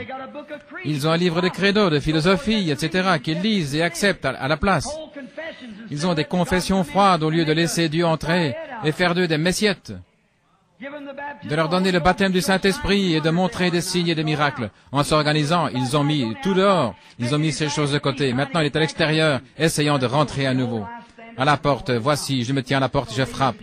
Dans cet âge de l'église de Laodicée, il essaye d'entrer à nouveau dans sa propre église d'où ils l'ont chassé. N'est-ce pas pitoyable? C'est la chose la plus pathétique à laquelle je puisse penser. De voir le Seigneur dans sa propre église, après avoir donné sa vie pour elle, agir comme il l'a fait, envoyer la lumière à l'église, et lui dire ce qu'il a fait, puis ensuite être rejeté et poussé à l'extérieur. Ils ont accepté quelque chose, un credo. Et le voilà à l'extérieur, essayant d'entrer. Maintenant, laissez-moi juste dire ceci pour terminer parce qu'il se fait tard. J'ai encore 20 références, mais je n'y arriverai pas. Laissez-moi dire ceci. Avez-vous remarqué, à l'extérieur de l'église, est-ce que vous écoutez? Dites Amen. À l'extérieur de l'église, essayant d'entrer. Souvenez-vous que ceux qui se trouvaient à l'intérieur de la dénomination ne l'ont jamais vu. Ce sont ceux à l'extérieur qui l'ont vu. Ils ont entendu qu'on frappait, mais ils ne l'ont pas vu. C'est ainsi aujourd'hui. L'homme qui va à gauche et à droite aujourd'hui en disant « Eh bien, je n'ai jamais rien vu de ça, je suis allé là, je n'ai rien vu. » Vous voyez, il ne peut pas voir. Il est organisé tellement qu'il ne peut rien voir. Mais si une fois vous pouvez vous libérer suffisamment pour sortir et regarder qui se tient dehors en train de frapper, et qui est celui qui fait ces choses, voyez-vous ce que je veux dire? Allez à l'extérieur, à l'extérieur. Ne soyez pas si organisés, parce qu'alors vous ne pouvez rien voir. La seule chose que vous voyez, c'est votre dénomination. Mais si vous allez à l'extérieur, vous allez voir Jésus dans toute sa gloire et sa miséricorde, essayant d'entrer dans son peuple. Oh, je le regarde ce tenant-là. Je parlais du Messie, des Messiettes. Ils sont la lumière de l'Église aujourd'hui, la lumière du monde. Jésus a dit aux disciples, vous êtes la lumière du monde. Vous êtes une chandelle placée sur une colline. Une lumière qui peut être vue de partout. Nous sommes la lumière. Si nous le sommes, nous reflétons sa lumière du Messie, le signe du Messie qui suit les Messiettes comme il suivit le Messie. Il y a quelque temps, dans votre belle église, je crois que j'ai prêché sur le sujet, pareil à l'aigle qui éveille sa couvée, qui voltige sur ses petits. Je crois que j'ai prêché là, l'aigle qui éveille sa couvée. J'aime observer les grands aigles. Vous savez, ce Père, Dieu s'est appelé lui-même un aigle, vous savez. Il a appelé ses prophètes des aigles, certainement. Cet aigle, Jacob, il l'a trouvé dans un désert au hurlement effroyable, pareil à l'aigle qui éveille sa couvée. Maintenant, nous voyons qu'il s'appelle lui-même un aigle, Jéhovah, aigle, et il a une bande d'aiglons. Des aiglons comme des messiettes, des aiglons. Maintenant, je peux voir l'imposant père aigle en train de marcher autour du nid. Il aime regarder ses enfants. Oh là là, comme il aime les regarder. À qui ressemble-t-il? Exactement à lui. Ce ne sont pas des hybrides, ils ne sont pas à moitié busards, à moitié corbeaux, ce sont des aigles. C'est ce que nous sommes aujourd'hui, nous sommes méthodistes, baptistes, assemblés, ceci, cela, des busards, des corbeaux et tout le reste. Comment pouvons-nous être des aiglons? Comment le pouvons-nous lorsque nous voyons le signe de Dieu manifesté parmi nous que nous appelons cela quelque chose d'autre? Alléluia! Il aime le regarder parce qu'il sait qu'ils sont de pure race. Ils ont sa chair, ils ont son sang, ils ont son esprit. Amen. Avec quelle fierté il regarde ces aiglons se promener. Amen. Les petits aiglons le regardent en disant, « Comme tu es grand, comme tu es grand. » Regarde-moi, oh là là. Nous allons nous envoler un de ces jours, n'est-ce pas, papa? Voyez-vous, oh, comme il aime le regarder. Il lui ressemble, ils agissent comme lui. Ils sont sa chair, son sang, son esprit. Amen. C'est ainsi qu'est l'Église de Dieu, ces aiglons, ces messiettes.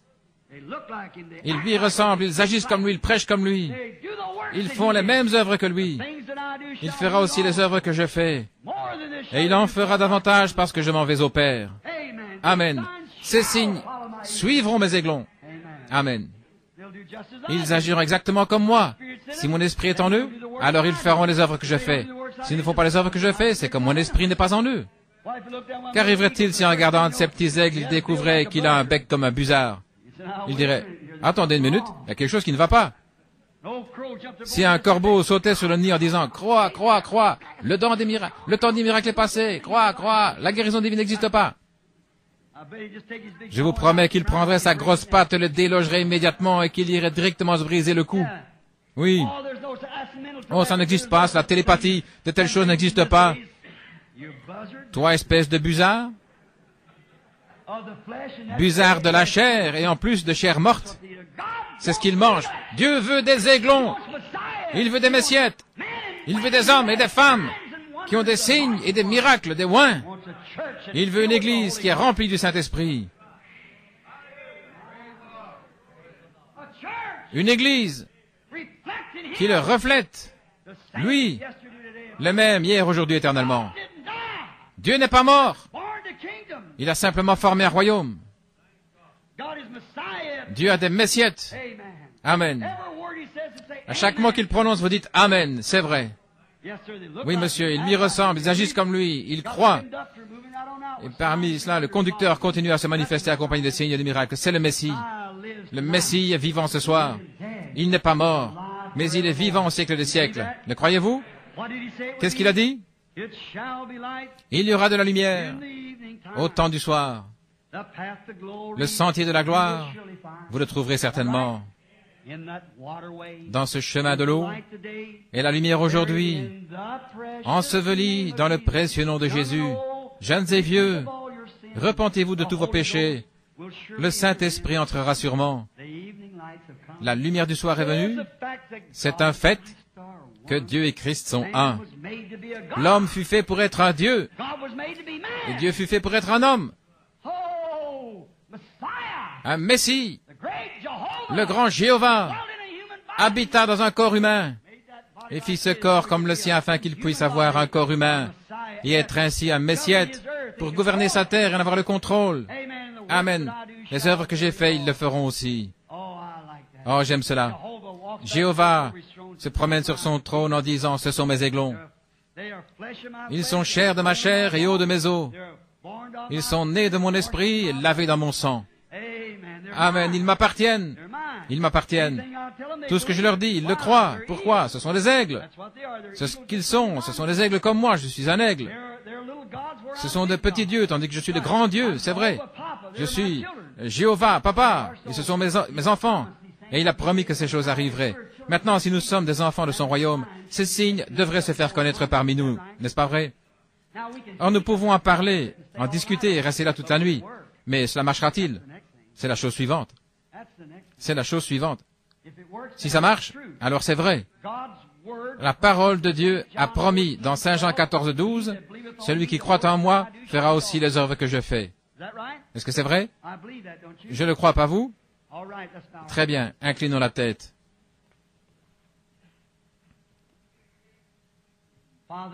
Père Dieu, l'heure du temps est arrivée. Nous réalisons qu'il n'y a pas moyen pour nous de trouver quoi que ce soit, aucun endroit où aller, si ce n'est à Jésus. Nous sommes à la fin des temps et nous voyons toutes ces choses arriver. Nous voyons notre nation en faillite. Nous voyons notre monde en faillite. Nous voyons le communisme répandre un esprit impie qu'on appelle le rideau de fer. Et nous en voyons apparaître là, en Chine, le rideau de bambou, puis nous en voyons un autre, le rideau de pourpre, le rideau romain, en train de prendre possession du monde. Maintenant, Père divin, nous te prions de nous permettre de nous rappeler ceci, c'est que ces choses sont tes promesses. Tu nous as promis ces choses au temps du soir. Nous sommes si contents de voir que tu fais que ta parole s'accomplisse dans nos vies. Nous te prions, Père, de susciter une faim et une soif. Maintenant, je te prie, prendre ces mots décousus ici et de les révéler au cœur des gens, afin qu'ils réalisent que Dieu est une puissance. Il est une puissance. Christ était la plénitude de Dieu. Il était Jéhovah oint. Il était le corps oint de Jéhovah, Jésus de Nazareth. Dieu était en Christ, réconciliant le monde avec lui-même. Et il est mort afin de sanctifier cette race humaine déchue et de les ramener à leur position de fils de Dieu pour être des oints du Saint-Esprit, pour sortir en reflétant son royaume jusqu'à ce qu'il soit complètement revenu à travers les 7 âges de l'Église. Et dans les derniers jours, nous le trouvons à l'extérieur de sa propre Église essayant d'entrer.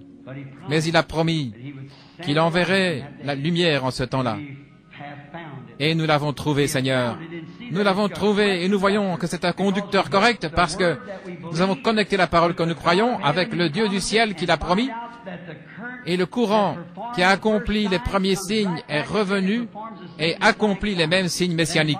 Alors, Père, nous savons que la parole que nous appelons le conducteur est juste parce qu'elle produit chaque promesse. Nous te remercions, Père. Nous te prions de sauver les perdus, de guérir les malades, de remplir du Saint-Esprit ceux qui le désirent et d'encourager ton Église. Alors que nous continuons à nous attendre à toi, Seigneur, dans le service de guérison, nous te remettons ces gens et tout au nom de Jésus. Amen.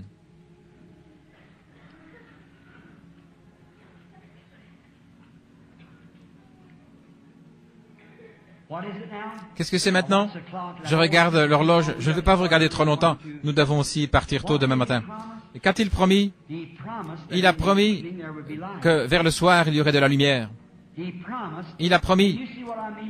Pouvez-vous voir ce que je veux dire quand je parle de Messiette? Levez la main si vous comprenez. Si Messie veut dire oint, et qu'il était le Messie parce qu'il était oint de la plénitude de Dieu, alors nous sommes aussi oint du même esprit. Maintenant, vous allez dire, comment savez-vous que vous êtes oint du même esprit? Vous avez la même vie. Vous faites les mêmes choses qu'il a faites. Celui qui croit en moi fera aussi les œuvres que je fais.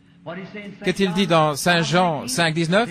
En vérité, je vous le dis, le Fils ne peut rien faire de lui-même. Il ne fait que ce qu'il voit faire au Père. Et tout ce que le Père fait, il le fait aussi. N'importe quel véritable Messiette aura le même message, n'est-ce pas vrai? Et souvenez-vous, qui a reçu le baptême premièrement? Le baptême du Saint-Esprit, les Juifs, qui ensuite? Les Samaritains, et finalement les nations, n'est-ce pas vrai? Parce qu'ils furent amenés après la mort, l'ensevelissement et la résurrection. Maintenant, ils ont reçu le message. Maintenant, remarquez. Les descendants de Cam, Sem et Japheth, les gens de Cam, Sem et Japheth devaient, ce sont les tribus de la terre, les 3 tribus de la terre. Maintenant, nous voyons que les Juifs ont reçu le signe messianique par Jésus. Les Samaritains l'ont reçu par Jésus. Mais maintenant, dans les derniers jours, maintenant, les nations ne l'ont pas reçu parce qu'ils n'attendaient pas de Messie. Nous étions des païens en ce temps-là, notre peuple, les anglo-saxons. Nous étions des païens, adorant des idoles. Les Moabites et encore, et les Amoréens, etc. C'était notre peuple. Mais maintenant, cela fait 2000 ans que nous attendons un Messie. Comment s'est-il fait connaître en ce temps-là? En envoyant Jésus et en loignant de son esprit. Et Jésus a dit, si je ne fais pas les œuvres de mon Père, alors ne me croyez pas. N'est-ce pas vrai? Si je fais les œuvres, alors croyez les œuvres. Maintenant, pourquoi? Il ne s'est pas lié à leurs organisations, à leurs dénominations, il est resté en dehors, voyez-vous, il les a réprimandés sévèrement.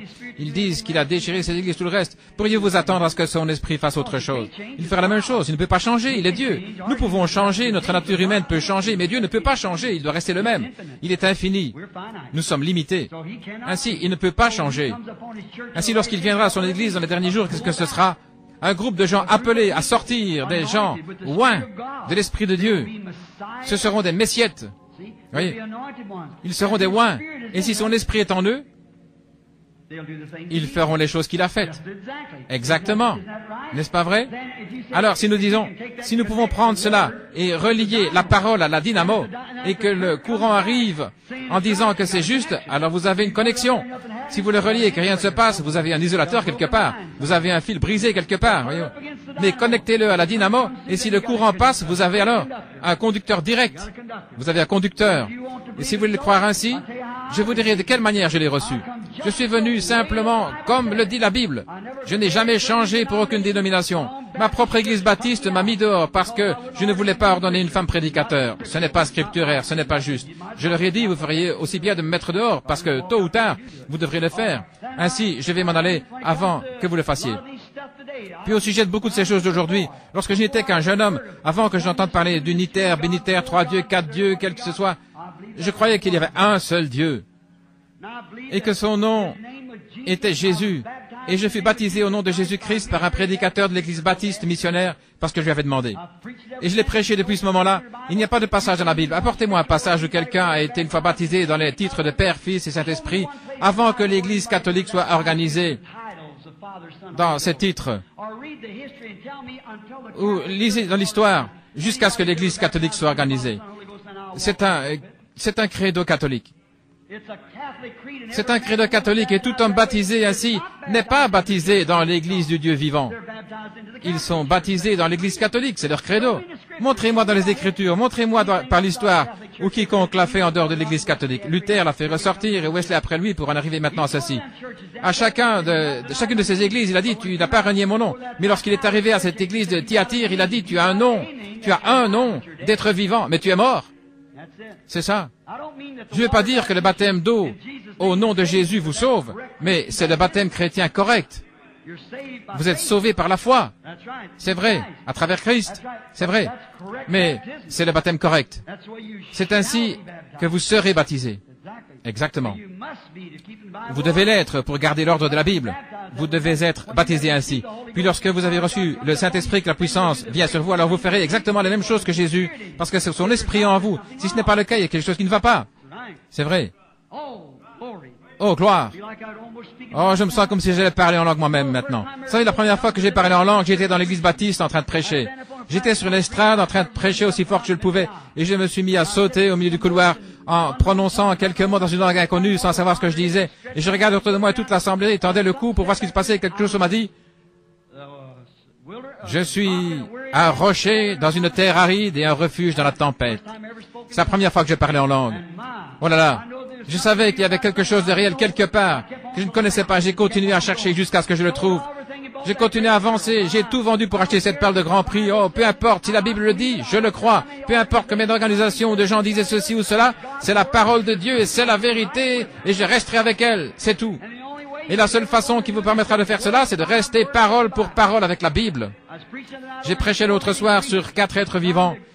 Et ce n'était pas des animaux, parce que le mot dans l'Apocalypse au chapitre 4, désignant ces êtres vivants, est Zoon, Z2ON, ce qui signifie créature vivante d'Apocalypse 11 et 17. C'est un mot tout à fait différent, et qui signifie une bête sauvage. Mais ceux-là, c'était des créatures vivantes. C'était des chérubins, comme ceux qui étaient à la porte, gardant le lieu saint. Nous le voyons dans Ézéchiel, chapitre 1er. Lorsque la lumière ambre de Dieu, l'arc-en-ciel et la gloire de Dieu se trouvaient là. Et nous en avons une photo. La même chose qu'ils ont vu là-bas, nous en avons une photo. Et c'était juste là, dans la salle, et la lumière photographiée est exactement semblable à celle que vit Ézéchiel. Ézéchiel 1, 26 à 28, nous pouvons vous montrer la photo de la gloire de Dieu telle qu'il la vit. Maintenant, vous voyez que l'appareil photo peut parfois voir des choses que l'œil ne voit pas. C'est vrai.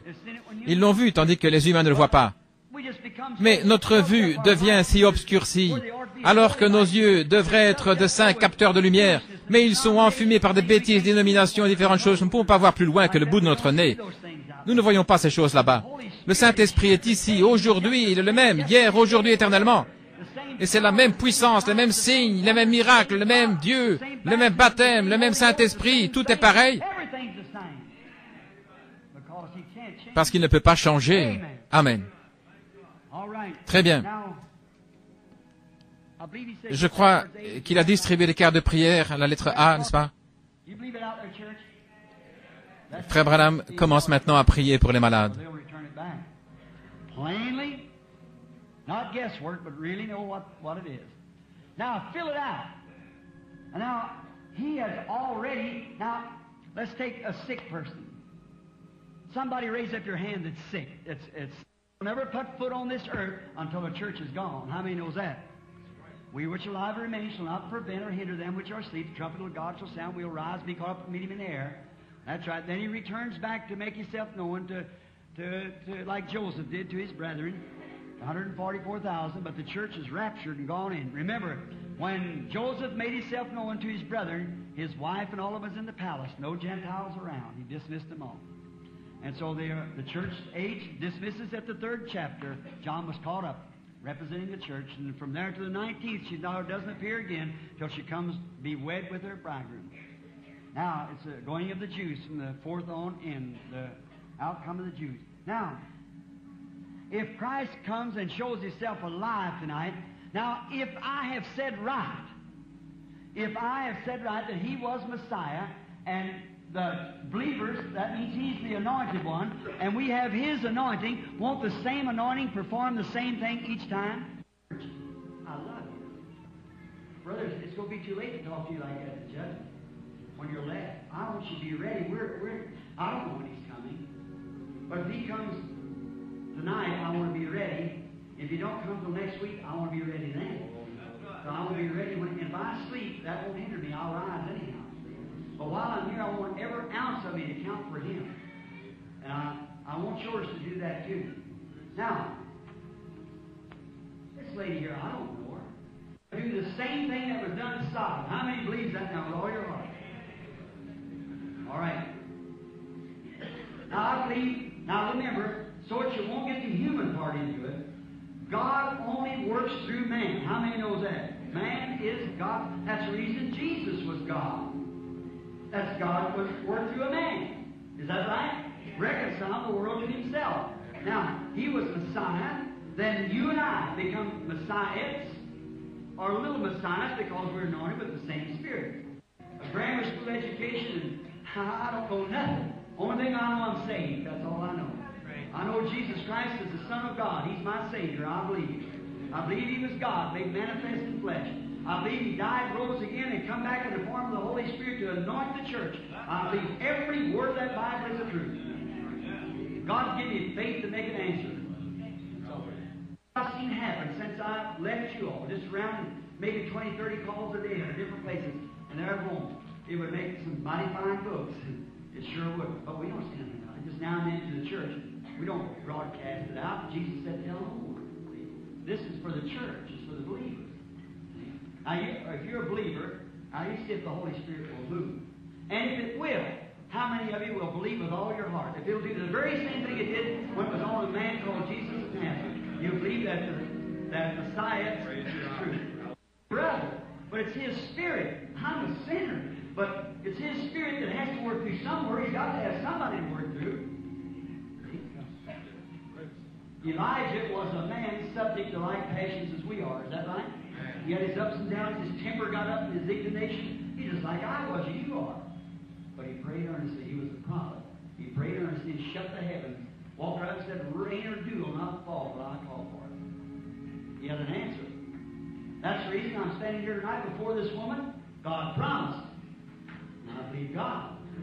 I've seen a vision. How many heard him tell that before he went to Finland? Look here at your hands. Brother Jack was standing right there when it happened. A little boy killed just exactly what? Just exactly what you wrote down the fly leaf of our Bible. There he come back to life. The little spirit gone out. The land of the dead. God called it back. See, a mental power of a man that can crack a glass, a sinner is made up to be that. Let God come in there and go back and bring the dead back. See? It's His promise. First you find the will of God, then do it. But say it ain't God's will ever. It is God's will. We done seen it done.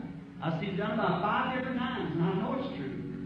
Now, here's the same thing in an amateur way. Like Jesus did, speak to the woman. Day before yesterday, this man came up to my house and stood there and he said, I started out the gate. I was going to send him more jobs, but the person there. He said, Brother Branham? I said, yeah. He said, could you help me? I said, well, if you will. Something said, take it in the house. As soon as he sat down, I said, don't tell me who you are, I'll tell you. Started off like that and told him all the Holy Spirit getting revealed to him all his life. He said, that's right. That's right. He said, sir, that's right.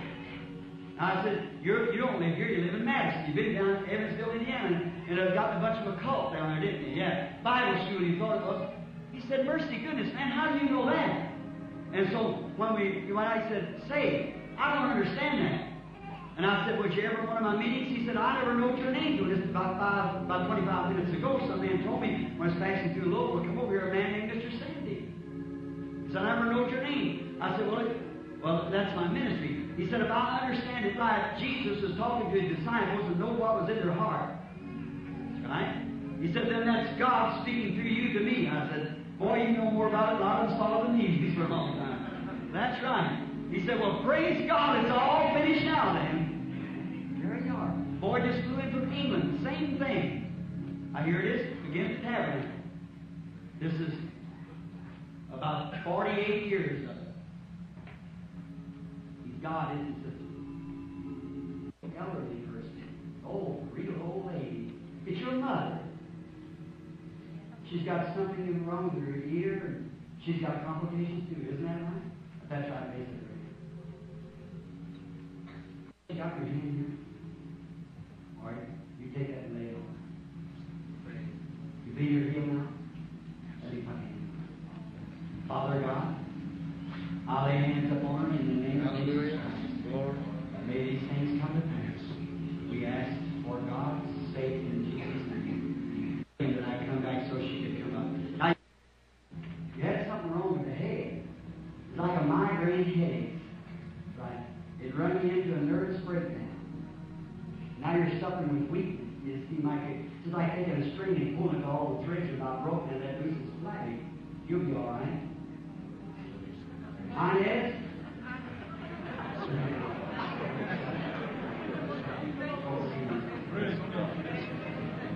There praying lady with your arms folded, got trouble with your lungs. That's right. I kept seeing two women, I wonder where the other's at. Or you touched him. Raise up your hand and say, I accept my healing. All right. Well, you out. There two got ear trouble. If you just believe with all his heart, yeah, all right. Receive your healing. Go aren't you, sister? Got a bad stomach, haven't you? That's what your nervousness did. Hey, you have stomach trouble. You said, Brother Branham, you guessed nervousness. And by being nervous, you thought I had stomach trouble. Somebody thought that. It wasn't her. Somebody did. I guessed it. Would you like God to heal your sister-in-law too? You would? You believe she can tell me what's wrong with her? Diabetes, not going to believe. Messiah, moving among us. He's in you out there also. Your daughter both suffering with thyroid trouble. If you believe with all your heart, Jesus Christ will make you well. Amen. Bad fixes. Bedridden. I tell you, the thing you need is Christ in your heart. You need to be a Christian, accept Christ as your Savior. That's a lot of confidence in the sinner to walk up against a gift like that to have mercy on their mother, no doubt what God will. Believe Him right now for your salvation. There you are. Watch your trouble is.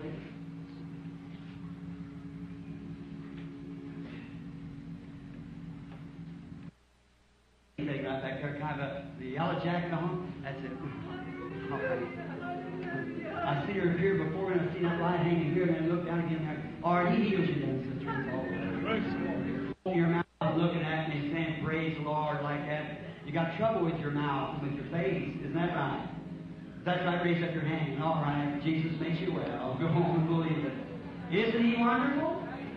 He's the Lord. Lead Him make Him well. Little grandson got a growth on top of his head. Miss Pearson, go believe with all your heart. You are the Lord Jesus. We love you. We know your anointing is here. Why, it's just everywhere, Lord. I pray that the people will receive you just now as their Savior and as their healer. Grant it, Lord, through Jesus' name. Have your heads bowed just a minute. A while ago, stop the prayer line. The prayer line's coming on. I'll come kneel down here just a minute, will you? If you believe in the Messiah, believe that Jesus died and rose again, come here and stand right here before me here at the altar just a moment and pray. God bless you, sir. Rest of you now. You that want to accept Christ as your Savior, come right on up here. Come, sinner friend. Come to Christ now, the only hope, the only chance. The evening lights are shining. Come while it's day, while you can come. They're all sinking, they're gone. The day is finished, the night's far spent. The evening's far, day's far spent, night's growing on. Even the evening stars shedding forth its light. What twilight, the danger time. Don't stay in your seat. Come up here. You without Christ. You that wants to know Him as your Savior. Come up here and kneel down while He's healing the sick people. He heals both soul and body. Pray, you people that's got the Holy Ghost, while these sinners are sobbing here at the altar. Pray, may God help you. A young lady like you and nervous. You believe you'll heal that nervousness? You had all your life. You believe you'll make you well? Let me say nothing. I believe the Holy Ghost is here. I believe the anointing. Oh, Jesus, this poor young girl bound with this devil of oppression. Come out of her, Satan. I adjure thee by the living God, believer. You can't keep her any longer. Depart from her. You're going to be well. Don't believe her at all. But you believe that God will heal your heart and make you well? I'll lay my hands upon my sister in the name of Jesus Christ for her to be healed. In Jesus' name I ask it. Amen. I'll lay my hands upon sister in the name of Jesus Christ. May she be healed. Amen. Believers in here. Well, fine. Now, while I'm praying for, how many wants to be prayed for? Raise up your hand. All right? Now, I want you to lay your hands on one another while I'm praying here. Just lay your believers. The Holy, you're just as much Messiah as anyone else is if you're a believer. Is that right? These signs shall follow what? Them, T-H-E-M, plural, that believe. Is that right? If they lay their hands on the sick, they shall recover. Is that right? All right, just bow your heads and be praying for one another now while I'm praying for you in the church. Where is Brother L.C.? Why, you certainly lost a lot of weight from when I seen you several years ago. I ate at your house one day. I don't know what you're here for. You know that. But it might help you if I just talk to you. Would it? Because I know you so well. It might help you if I talk to you saying I know you. Elsie and I went out and got catfish. And you cooked them. That's all I'm doing. I appreciate it. Y'all got your spirit now? You know something takes place now. I caught your spirit. You've had a lot of trouble. You've been in a hospital or something. You've been asleep. That's right. You've got complications. Just broke down, nervous, trouble with your ears, and that's right. Real nervous and broken down. You believe I can take it all of you by the name of Jesus Christ? Thou devil that tries to hold this godly woman, I challenge thee in the name of Jesus Christ to depart from her. I set her free in the name of Jesus Christ. Be well.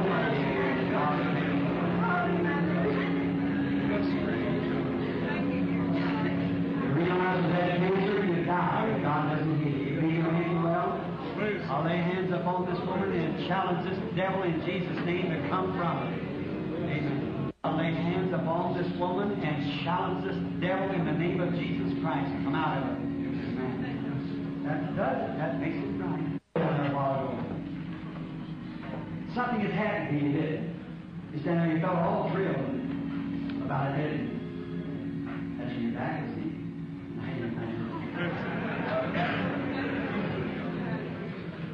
Bad, but God's the healer of it.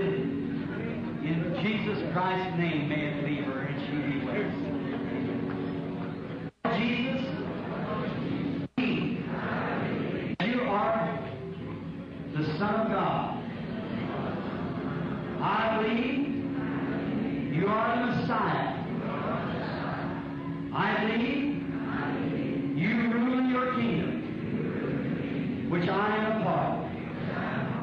By my faith in your finished work. You made us this promise that these signs shall follow them that believe. If they lay their hands on the sick, they shall recover. I am a believer. Forgive my unbelief. A believer has her hands on me. I am praying